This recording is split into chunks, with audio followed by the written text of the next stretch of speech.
As she said, I'm Kim Morrow Hinrichs, Associate Pastor at First Plymouth Church, and I see some people here from First Plymouth. Good to see you. My position there is I work with a sustainable living ministry, so I do a lot of work actually with ecology and theology. And this fall, I propose to teach a class called Sex and the Bible with Dan Clanton, who's an associate professor of religion at Doane College. And right around that time, this invitation came through, so I'm afraid I'm getting a reputation as the Dr. Laura of Lincoln or something. So I wrapped my good friend Sue to come and teach it with me. And you want to say a little bit more about who you are? Sure. Can everybody hear me? Yeah. Okay. My name's Sue Outson, and I am a therapist with Lincoln Wellness Group. My kids used to like to say psychotherapist. They liked that. And Kim called me 2 or 3 months ago and said, "So do you want to go somewhere and talk about sex?" I'm like, well, sure. Sure. Why not? Sure. Someone should at least be talking about it. Right, because people usually don't. That's right. That's right. So, yeah, we thought it would be a fun combo to come at the topic of intimacy and wellness from our two professions. One of the reasons we love our friendship so much is, in addition to having personal things in common, we have this profession that we dearly love that people often find mysterious, that is oftentimes very clear to us but not so clear to the consumer. So we've had a lot of fun planning how these two professions that share that mystery in common can come together on the topic of intimacy and wellness. And we've had a lot of fun also just kind of working on it. So thank you for having us.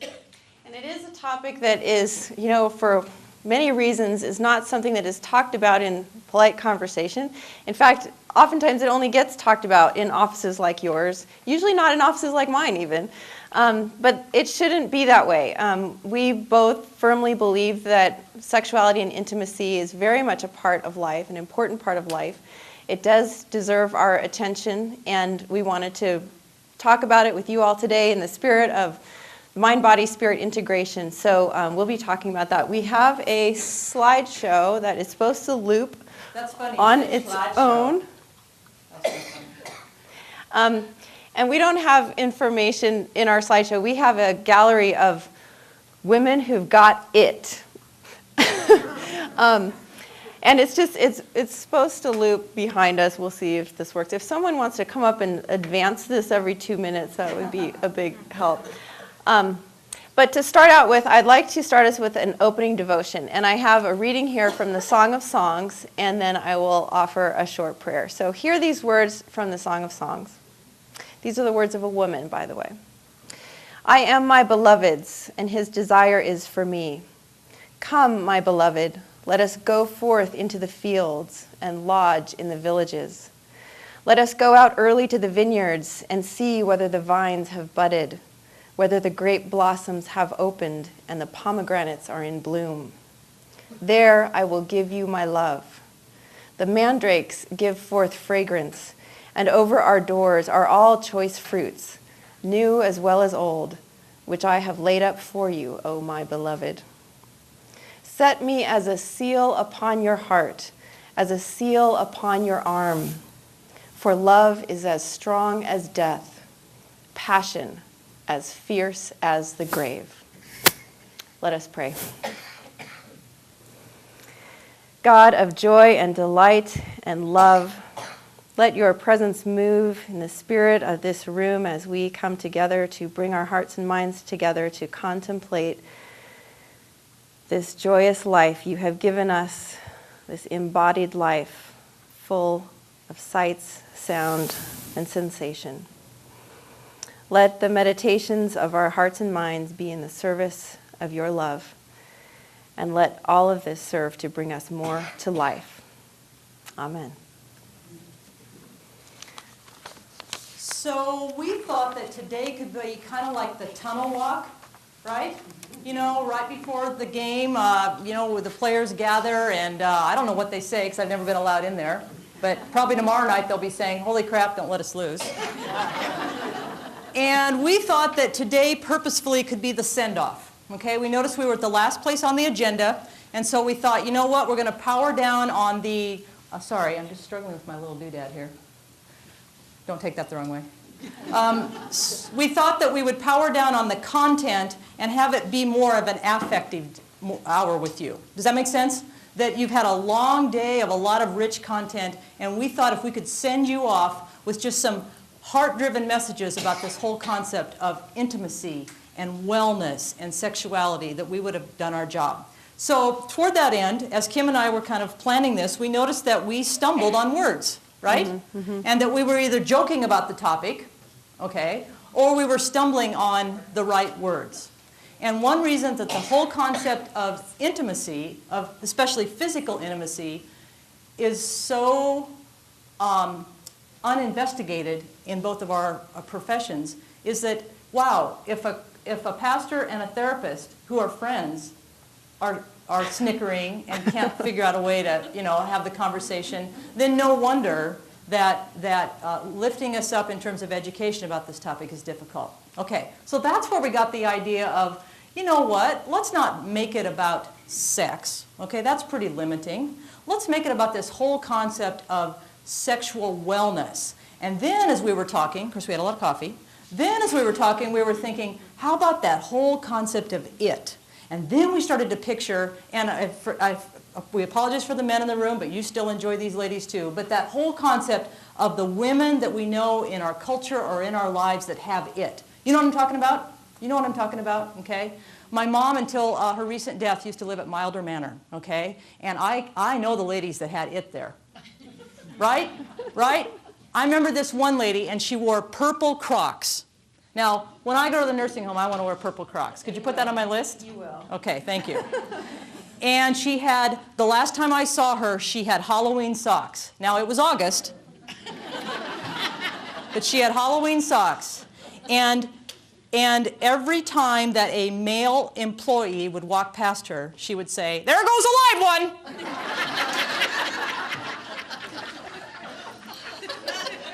Now, in the scheme of what we think are sexual beings, we don't picture her. Her name is Alice, do we? We don't picture Alice, do we?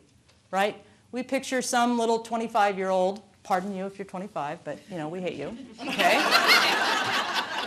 Who's, that what you think you see in the mirror is what's in the mirror. Remember that day when you're like, yeah, right, what's the phrase? Mirror, mirror on the wall, I am my mother after all, right?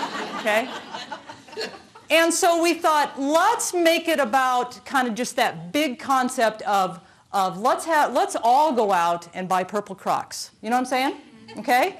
So toward that end, if you start with those kind of clinical words about sex, okay, if we're starting with the word it, all right, talk to us now. What are some other words we can put in the air as we start our presentation? We gave you it. Pizzazz. Pizzazz. Confidence. Confidence. Talk to me. Courage. Did somebody say, oops, that was a good one. Courage. Oomph. Oomph. Sassy. How about moxie? Presence. Moxie. Let's get 4 more.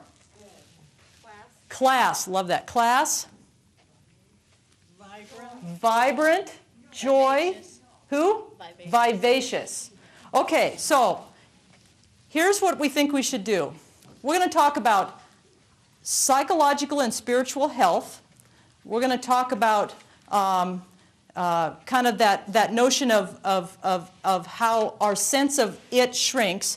And then we're going to leave you with practical tips, okay? You're going to be able at 5:30 today to be able to practice some things that we preach. Pa! I'm sorry. I'm here all day. So picture those words, and instead of sitting here saying, I'm not in a relationship, I'm really weird about this session, I should have left and gone to my car, okay?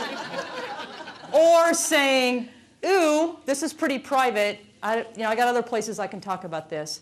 We wanted to just literally open the doors of this session and say, this is for everybody. This is for everybody. Whether you are 4 or you're 84, you have a right to have it, right? Right? Okay, and the pictures you're seeing, that's why we respond to them.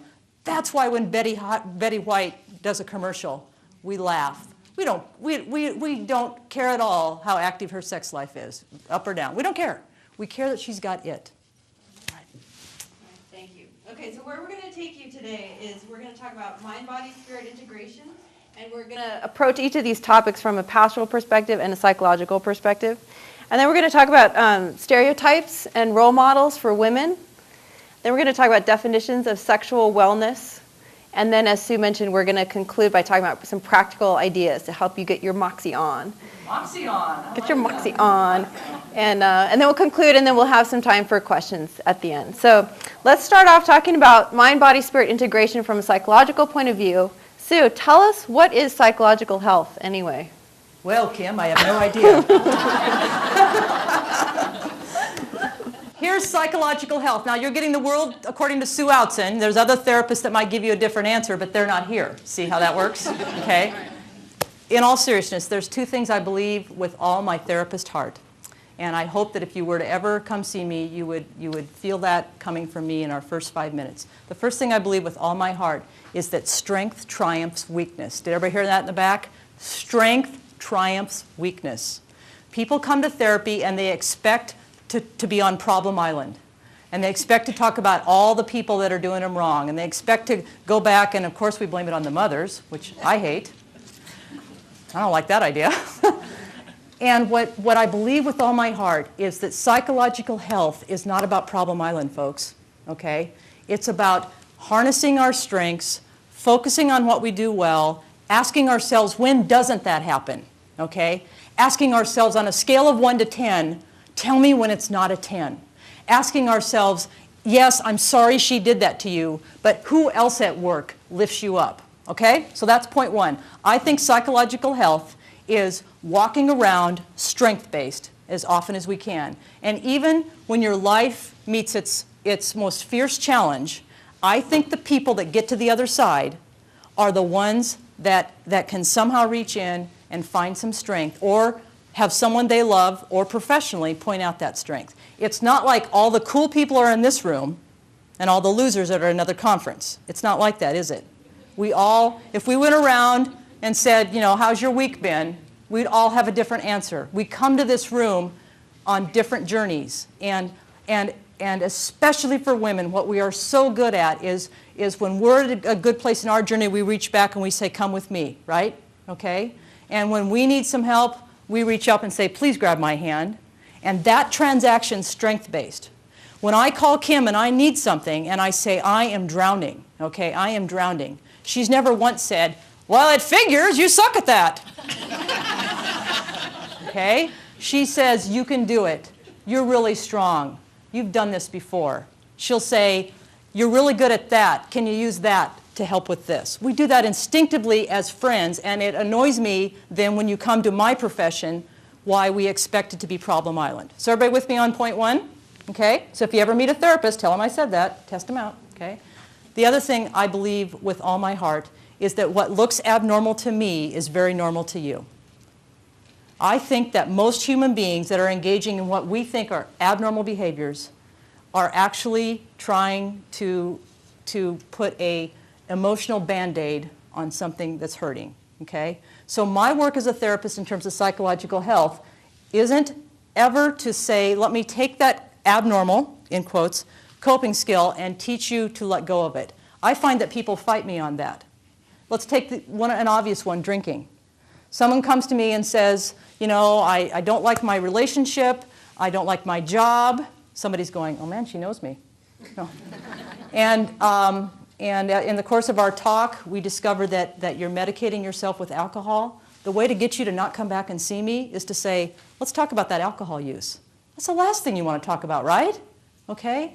Or have you ever had the feeling of, I want to go into counseling with my beloved. I want to work on some stuff. And 5 will get you 10 that one of those people in that interchange has said, yeah, but if we go, like, will it be worse? Well, like, that therapist, like, finds stuff, like somehow there's this rock I can look under, you know. Well, you thought you were happy, but hey, have I got some things to tell you, all right? So I believe that what is healthy psychologically is to honor the behaviors we're engaging in that look abnormal to everybody else, and to leave those aside and walk backwards and say, what am I protecting? And typically, if we can address what we're protecting, those those coping skills go away. So in the area of intimacy and sexual health, the last thing I would do with a person in my office where that was the chief complaint is start there. Does that make sense? That I would say, you know what? You stay right where you're at with that behavior. I mean, within reason. Obviously, I want people to be safe and all that. But you stay right where you're at. Let's walk backwards. Let's walk backwards all the way back to the beginning of this play and see what it is you're trying to comfort yourself with vis-a-vis that behavior. So in a nutshell, psychological health, strength triumphs weakness every darn time, whether you're 5 or 65 or 85. And what looks abnormal to me sure as heck is not abnormal to you. Does that help? Yeah, and you were also saying the other day that sexual health is often indicative of other psychological Yes, yeah, it's symptomatic. You know, I think you all know that in your relationships, you know, and whether it's relationship sexual health or you're just your own sense of being a sexual person. Because again, what Kim and I believe is that you don't have to be in a relationship to be a sexual person. I mean, that, you know, that goes without saying. And I think that, at least how I approach it, is that if a couple or a singular person is complaining about that part of their life, that's their therapy goal, I really try to kind of unhinge that and say, that feels like a symptom. Let's go back and see what the original tree looks like. Okay, there's a concept in couples counseling that, and I think the fancy pants textbook term, oh my gosh, there's a therapist in the room, don't call me out. But I think it's sensate focus, I think, where basically you tell a couple, you say, you know what, do everything but have sex, okay, if that's their complaint. Do everything but have sex, you know. And oftentimes one person in the couple's like, I love you, can I pay you extra? Okay. And the other person in the couple is like, well, we're never coming back to her. But the whole premise, of course, it would be to take away the very thing that is the symptom. And then what you find often is the couple comes back in 2 or 3 or 4 weeks and they're exploring their intimate lives in a way where the thing that they're arguing about is off the table, and they're exploring their intimate lives much more richly, and then that original problem takes care of itself. Did that answer your question? Yeah. So basically the point, as we were saying, is that sexual health is an integral part of who we are. So how do we approach this from a pastoral point of view? One thing that is really important for people in the Christian tradition, which I am, and I know not everyone in this room is part of the Christian tradition, but in that tradition you have this thing called incarnational theology, which is really a fascinating thing because Christians have this kind of bifurcated mind where on the one hand we have inherited this Puritan philosophy of shunning the body and shunning sexuality and all this stuff, and on the other hand we have this person named Jesus Christ who teaches us some really interesting things about being a body on planet Earth. And not to get overly theological right off the top of the program, but my belief is that the incarnation of Christ, the fact that the whole Christian religion is structured around this divine figure who came to earth to live in a human body, meant that he was claiming the realm of human embodiment as a place for divine activity. In other words, saying this is a place where you can meet God. This is a place that is good. This is a place where God lives.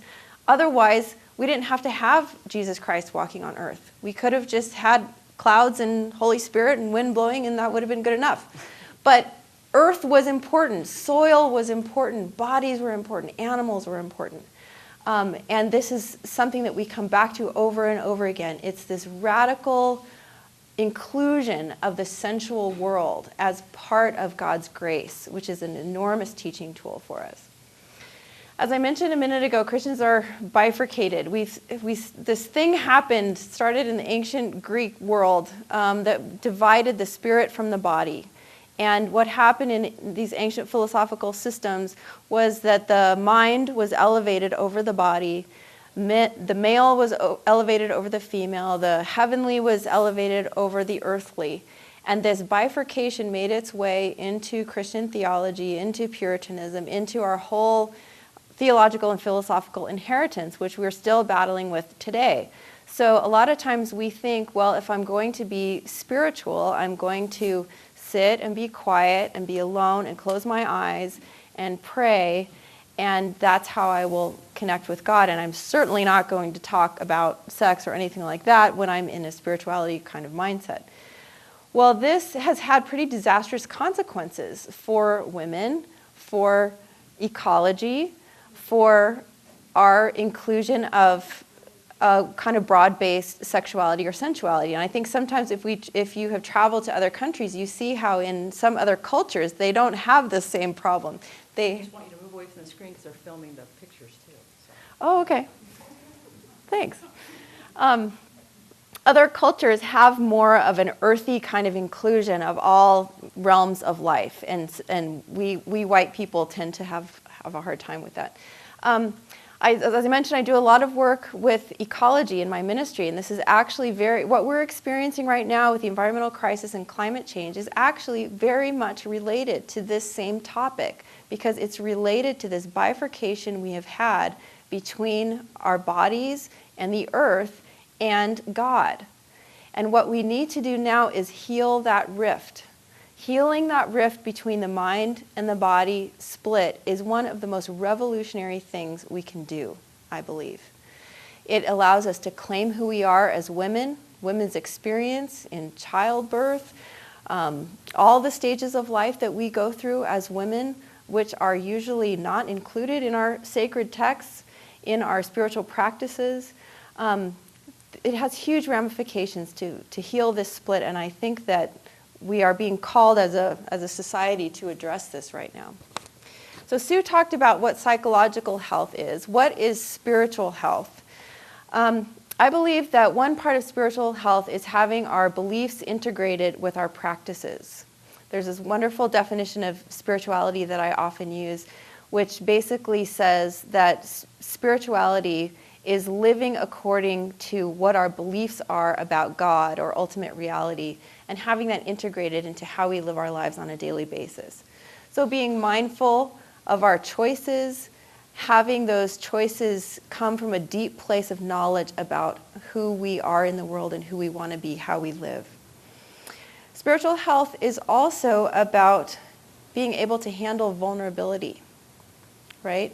Intimacy and vulnerability. So much of, again, in the Christian tradition, so much of spiritual practice is about community, really. It's about practicing love in community. Well, practicing love entails being vulnerable, being intimate, and being willing to navigate that space on a daily and weekly basis. And anyone who's a member of a church knows how tricky that can be over sometimes the most minor and silly issues. But overcoming those over time is a profound practice. Being able to handle suffering while also holding on to strength, courage, and hope is an integral part of spiritual health as well. When we know that we're going to encounter suffering and sometimes tragedy in our lives, but when we have faith in a transcendent power, we know that those times are not going to derail us and not going to overwhelm us, because we have hope and trust in something greater than ourselves that's going to carry us through. So let's talk about stereotypes and role models for women. Yeah, let's do that. Wow. And I was reflecting on what Kim was saying too about, this is what I love about our friendship, that our work coincides, because I think sometimes my clients who have had the most suffering wind up feeling the most connected, Yeah, exactly. with I see that all the time in the church too. Suffering really should not be looked at as something bad necessarily, because over and over again it opens people up to greater wisdom, greater depth, greater resources for reaching out to others. Yeah. What we'd like you to do is, what we want to enter into now is a dialogue about stereotypes, okay? Aww. That's my high school grad picture. Awesome. Where'd you get that? My son asked me once when he was little, Mom, was everything, because remember Nickelodeon? Okay. Mom, was everything black and white when you were alive, when you were a kid? Like he really thought like the world was black and white. Oh, the world. Yeah. I said, shut up. So anyway, what we'd like you to do at your tables, I want to set this up. We want to talk about how the it the it in us, the mojo, the vitality, all those wonderful words, how as we journey through life, how that gets ignored, that gets quieted, that gets diminished, that whole kind of gradual shrinking woman. Know what I'm talking about? Okay? And depending on the age and the place in your journey you're at this moment when you heard that sentence, you had different reasons you nodded your head. But I think we can all relate to that kind of incredible shrinking woman. With me so far? Okay? So what we'd like you to do at your tables, really quick, is just to see if some people at the tables have an example of when you felt that you had been made invisible, or that your voice had been whiffed off. Okay? And again, the larger topic for this purpose is just in general your womanhood. Okay? We can talk about the sexuality piece in just a second, but just in general at your tables, do you feel like those enough marching orders? Okay? And we felt like that would be a kinder way than to pass the microphone around and go, well, when was the time? Yeah. When was the time you felt invisible, Kim? You know, we're not going to do that. Okay? So just at your tables, see if some people have some examples of times that you've been rendered invisible, whiffed off, ignored. We're going to get some rage in the room. No, just kidding. Okay? So, and then we'll just ask for just a couple sanitized examples here. So go ahead and... voices should be happening now. Noise.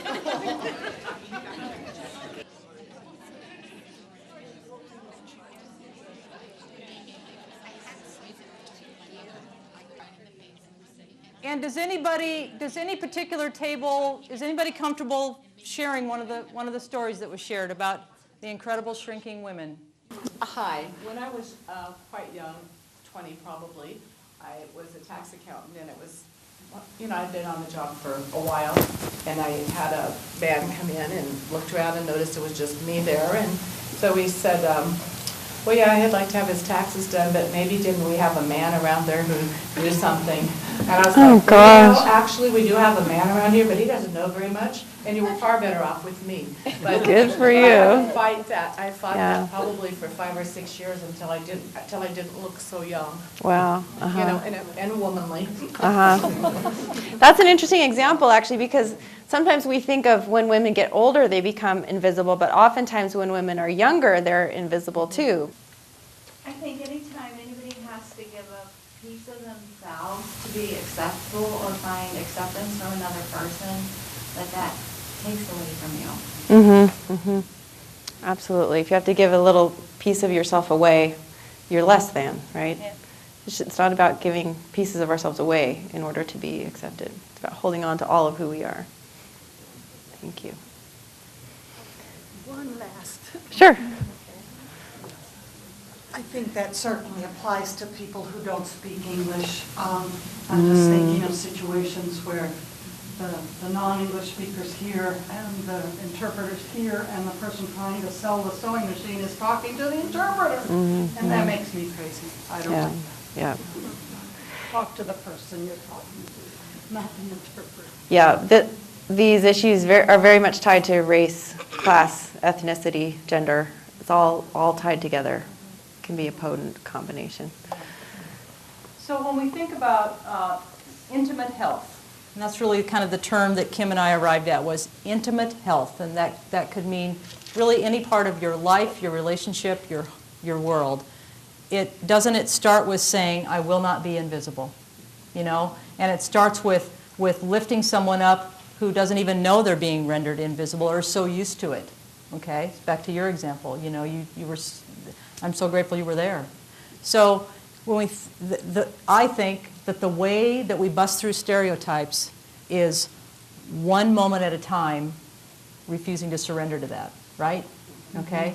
I always tell when people come in and they talk about trust, and that's a common therapy topic. I don't know if I trust that person, or I don't know if I trust myself. I always say trust is nothing more than a series of positive behaviors repeated long enough that you find trust again. It's really no more mythical than that. So I really like to use that metaphor when I think about this whole concept of that whether we're young or middle age or of older age, that there's reasons where someone tries to render us invisible, And the most powerful way we fight that is one person at a time on our behalf saying, "Uh-uh." And then when it happens to one of our sisters saying, "Excuse me, you know who she is? She's mine. She's Yeah. mine. You won't make her invisible." Yeah, You would never be absolutely. Well, a lot of times, specifically dealing with women who are aging, there's a sense that as women become older, they become more invisible, and people, society kind of assumes that they're no longer sexually active. And this is, of course, an aspect of sexism that tends to place value on women for being young and beautiful and a sexual object, right? So when they age out of that, they're kind of tossed away. And my mom has told me stories about feeling that way as her hair got grayer. She just started to feel invisible, not noticed in stores and doing her transactions and stuff. But we are, I shouldn't take words out of your mouth, but you said this the other day, you said it so well. She said, "We are a gender who can rock it." Right. And there's a way that we can take these societal stereotypes and toss them out the window. They might think they're ignoring us, but we can do whatever we want. We don't need to be ignored. Look at that woman. How many people watch Downton Abbey? Oh my gosh! If you have never watched it, turn it on in January. The next season's starting. Maggie Smith is one of the best characters ever, and she is a spicy older lady who gets what she wants.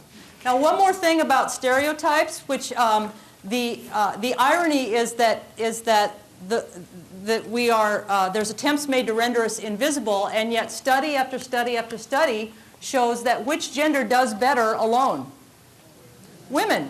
Women tend to do better not that they love being in relationships. I'm not saying that when they're alone they're like, woohoo, okay? But that got a weird reaction. Okay. There'll be another seminar for you unhappy people later. Okay. But that we know that to be true, don't we? What's that study that in terms of lifespan, a single woman lives longer than a single man, okay? And that a single woman lives longer than a married woman, okay? So the irony is that we're supposed to blend into the woodwork when in fact we do just fine. I just think that's odd. My dad became a widower after being in a relationship with this wonderful woman named Mary Ann after 18 years. And our family is on this trek because 3 months after she passed, he was dating. And all the older women in my life, because I'm incensed as a daughter, I'm like, isn't there like a rule, like you buy the headstone first before you date, I thought that was a rule somewhere. So I'm just like beside myself. And I use humor to cope, I'm just saying. And where was I? Oh, and the older women in my life have been so good, about saying, let me explain your dad. It's like they're taking me aside and saying, come on over and let me just walk you through how this works, sweetie, and helping me see that it's got nothing to do with his love for her. It's opened my eyes because in my mind, I thought, I'm just saying that the irony of the invisibility complex is that all the data says we do just fine out there on our own, and yet somehow ours is the gender that is thought to be invisible. Very odd concept. Shared a little too much of my life there. I'm kind of regretting that. But. Well, I was going to offer to do a little therapy live with you if really, you'd like thank to. you. But it actually relates to the point you were Is there a making. therapist in the house? What? The point you were making before we started, which is that as a therapist, you don't have all the answers figured out, right? You still need help as an individual. Shut up. Now I really went too far. I'm sorry. No, I mean, yeah, of course, yeah. I mean, I think, yeah. What's the saying? The landscape architect has the worst yard sometimes. Yeah, you're so busy taking care of others that. Yeah, and I certainly feel the same way as a pastor. There are times when I am really not spiritually connected. I am frustrated. I'm like, oh, and can't put that on the outside. So, but just a reminder that none of us are perfect. It's a journey of growing always. One other point about stereotypes. from a pastoral point of view, a spiritual point of view, it's just important to claim that sense of owning our own uniqueness and being radically who we are. It reminds me of the gospel story of Jesus upending the money tables in the temples. It's like, take this status quo and get rid of it, and I think the gospel message calls us to be radically unique, to be radically who we are, to claim our authenticity and our truth. And that is just such a good reminder. Our uniqueness is a gift from God.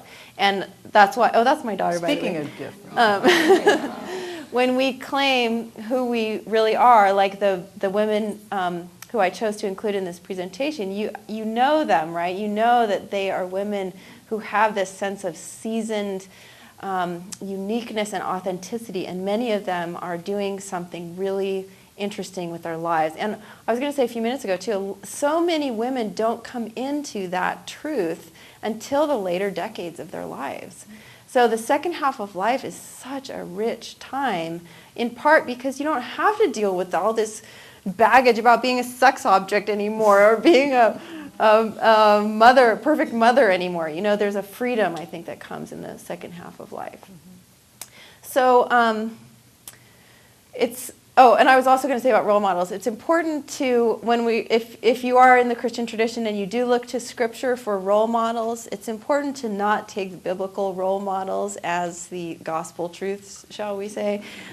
You don't need to aspire to be a pillar of salt, or a barren woman, or a ruined woman, or lonely. There are really some terrible role models for women in the Bible. There are some good ones too, but I'm a firm believer in the sense of ongoing revelation, the sense that God's work did not end with the end of Scripture, the canonization of Scripture. It's important to expand your own canon. A canon is basically what is included as the books of Scripture. So expand your own canon of remarkable women, and make your own heroine wall, your own kind of slideshow. Who would the women in your life, in your mind, be who inspire you? Claim those voices and those models and let them inspire you to be all that you can be. Mm-hmm. Yeah. I love that metaphor of slideshow. I'm going to use that. The one I've used before, this one's more powerful though, but the one I've used before is if you think about, this great big mahogany, huge conference room table. Everybody got that picture? And then you think you're at the front of it, and then you think, who are your board of directors? Mm-hmm. Yeah. Who are the people that you call on for your budget crisis, and your decision-making crisis, and when you want to do more advertising, and if you just continue that metaphor, just that concept of who's in your wheelhouse. Yeah. Okay, so our third point is definitions of sexual wellness. From a pastoral point of view, I think it's important to look at sexual wellness or sexuality as being connected to the source of life, right? The whole reason that we have been given the gift of sexuality by God is to, in very practical terms, to continue the human race, right? Sexuality has a purpose of continuing life. And whether we are actually procreating or not, when we're connected to that sense of sexual vitality, we are connected to life, the kind of an essential life energy, to vibrancy, to vitality. It's this essential life force that really is the opposite of death. It's an embrace of the moment, an embrace of the particularity of every particular moment, the seasons, the day, the light, how we feel, how our bodies are. It's the opposite of death. And this is what God has given us, this sense of sexual vitality and openness. And our invitation is to delight in it, to open to it, and to align it with God. Sexual ethics is part of every faith tradition that I know of. And I think it's not because all these religious people want to be Puritans and hand slappers. It's because religious people throughout the ages have understood that the sexual force is so powerful that it can go wildly out of control, as we all know. And so it needs to be controlled. It needs to have limits around it. But as I get older in my journey through faith and life, I don't think that those limits are because of a desire to make rules. I think it's a desire to articulate how to align this energy with God. Because we all know, unfortunately, I would expect many of us in the room have had sexual experiences that did not feel good. And we know that feeling afterward that something was wrong. Sometimes things are very wrong. Sometimes things are just a little bit wrong, like I shouldn't have done that, or that was the wrong person, or I went too far, or whatever. If it's not aligned with a sense of confidence in who we are, a wholeness in who we are, how we want to be living our lives, again, when I said earlier about integrating our beliefs with our practices, our sexual lives need to be integrated that way too. Whether it's with another person or not, as we were saying, it could just be our own sense of vitality, but that also needs to be aligned with God, offered up to God, and we offer our gratitude to God for it. My field has struggled with the term sexual wellness because in my field, sexual behavior is only described in terms of a couple Ds, just historically, dysfunctional, deviant, and dangerous. And as we all know, that leaves a lot of room for interpretation, doesn't it? So the struggle that any good clinician has is how do I look for disorder among sexual behavior, because there are disorders associated with sexual behavior that any good clinician has to look for, but how do I expand that so that people feel comfortable in a counseling session talking about their sexual lives in context of other things?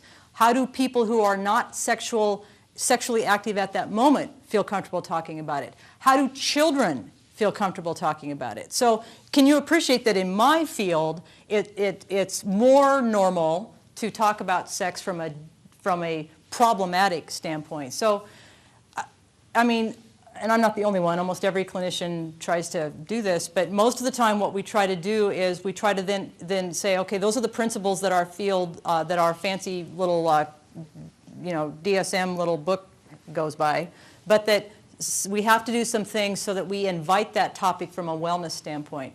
So for example, at our practice, we think of the 4 aspects of self: the physical, the social, the emotional, and the mental, okay? And so all of our clients answer questions from those 4 domains, and one of those sets of questions are sexuality, sexual behavior, sexual values questions. And we feel, at least that's our small attempt, to try to raise the topic up of sexual wellness in a counseling session, rather than wait for clients to bring it up in a kind of problematic way, or especially have kids feel like the only way they can bring it up is if something awful happened. You see what I'm talking about? So that's what we try to do at Lincoln Wellness, is to say we're going to purposefully have on our forms sexual wellness questions. We're going to ask that each counselor ask status questions about that, even if the person didn't bring it up. We're going to ask minors, not just questions about has anyone, hurt you, but we're going to ask minors, especially teen minors, questions about what are they journaling about, what are they thinking about, just to again change that concept from the only time you talk about sex with a therapist is when something's wrong. Change it from that to, of all places, how about it's this place that we talk about wellness? If you can talk about exercise with your counselor, I don't understand why you can't talk about, when I was reading that, that book during book club, it caused me to have some thoughts. Okay, and I want to talk about that. I want to talk about how that made me feel alive for the first time. I want to talk about how that got me thinking, like that part of my life, not so much. I want to accelerate that, And if you're not a counselor who's setting the stage that that's a topic that you want to talk about, you're not going to get at those deep tissue sexual wellness conversations. Is that all right? Really helpful. Okay, Thank you very much. Thank you. Fourth part of our presentation then is practical ideas. So what does this mean? That's us, by the way. Yep. She's Louise, I'm Thelma. I'm Wheezy. I know. It has a bad ending. Yeah, except for the ending. What are some practical ideas of things that we can do to feel connected with that sense of it, moxie, aliveness, vibrancy, beauty? Let's just do popcorn. What are some things that you do or you could do to help you feel that way? How about exercise? Okay, that's one idea. Sue and I are both big on exercise, and I know that after a workout, I feel so great. I love that sense of just being in my body and having my muscles be tired. And I feel strong. I feel healthy. You want to say anything about running? Oh yeah, I've been a runner for a long time, and yeah, I think it just puts me in touch with my body. I love listening to my increasing creaks, and I love it when I see the neighbors that I've lived in that neighborhood for a long time, and they're like, you're getting slower, and I'm like, I'm still out here, So yeah, I love running. Well, nothing like a good sweat. Yeah. What else? What else puts us in touch with our mojo? Girls' night. Girls' night out. Good yes, one. Yes. What else? Going dancing. Dancing. Dancing. What was the one in the back? Laughing. Laughing. Yeah, Excellent. nothing like a good belly laugh. Self-confidence. Volunteering. Yeah. How about travel? Does anyone love travel? Anyone love their hot tub? Or long for one? There you go, hot tub. I just live over here, so we'll see you tonight. The best part about being friends with Sue is getting an invitation to her hot tub. That's really the only reason I hang out with you. Using me for my hot tub. Yeah, just kidding. Yoga? Yoga, I'm a big yoga fan. We've got yoga up here, definitely. Any artistic? There's one over here. I think dressing and being happy with the way you look. Yes. Thank you. yes. Dressing and Because you're you. Yeah. exactly. Thank you for saying that. I was going to say that too. If you didn't hear that in the back, she said dressing and being happy with the way you look. Clothes and feeling comfortable in our clothes is a great way to just express our personality or how we're feeling that day. Jewelry. Now, some people are into this, some people are not. But if it does work for you, it's a fantastic way to just kind of let your spirit out. I was going to say that I got these earrings a couple years ago, and they're kind of sparkling. I got them for some fancy occasion, and I always kept them in my jewelry box. They're my favorite pair of earrings. And I kept them there thinking like, oh, I can't wear those today. I have to wear them for a special occasion. And a couple months ago, I just decided, why am I doing that? I am wearing my favorite earrings whenever I want to because life is short, and I love it. Right. Remember that Everybody Loves Raymond episode where Marie covers her couch in plastic? It's that same concept like, sit on your couch now. Yeah. Don't wait for the day you take the plastic off. Today with all the leaders to get up. You're showing a very good example to all of us. Getting up in front of others and saying what needed to be said. Oh, good. Thank you. Yeah, that's that prophetic voice, right? We all need to get up and say what needs to be said in our lives, whether that's with our friends, our family. It's a very empowering thing to do. I think it's wonderful when you can just set your mind to overcome Absolutely. something that was really planted very deeply. Absolutely. Did you all hear That that? message. Yeah, overcoming something that was planted very deeply. She told a story of her mother telling her at a young age that she would never learn how to crochet because she's left-handed. And 10 years ago, she overcame that, and now she's made 200 Afghans crochet.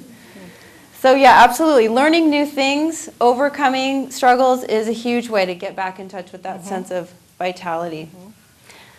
We thought that we could bring this to a close. We're aware of the time by leaving you with 4 things to think about that are things you could start doing at 4:15, and they're the acronym of MOJO. Okay? We think we spelled it right, but if not, too bad, it's our show. So, okay? So I'm thinking you're Mo and I'm Joe, is what I'm thinking. Okay, so MOJO goes like this in all seriousness. The M stands for mindfulness. Mindfulness. Take that plastic off the couch. Okay? Learn something new on your last day.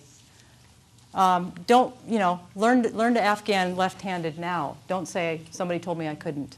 Okay? Try out for that play at the community playhouse, when you're 60, who cares, Buy purple Crocs. I'm going to buy some purple Crocs, I think. So mindfulness. We know that when we slow down and when we're in the moment and when we live in the present, and what's the saying? You can't go back and get yesterday, and you can't predict tomorrow, and really all you have is this moment. One of my role models is three of my grandparents lived to be 99. So pretty much you're going to come back and see me in 40 years, okay? And on the day my grandfather died, he said this many times, it was just particularly fun, kind of like this story. He turned to my grandma, who they were both living in the assisted living, and he said, I think I need you to teach you how to wind that cuckoo clock in our apartment in case something should happen to me. I know. I want to be 99 saying, now in case something should happen to me, this is where the lockbox is, okay, kids? I want to be that. Okay. The O stands for openness to change. I think a huge mojo robber is to say, oh, I can't do that, or oh,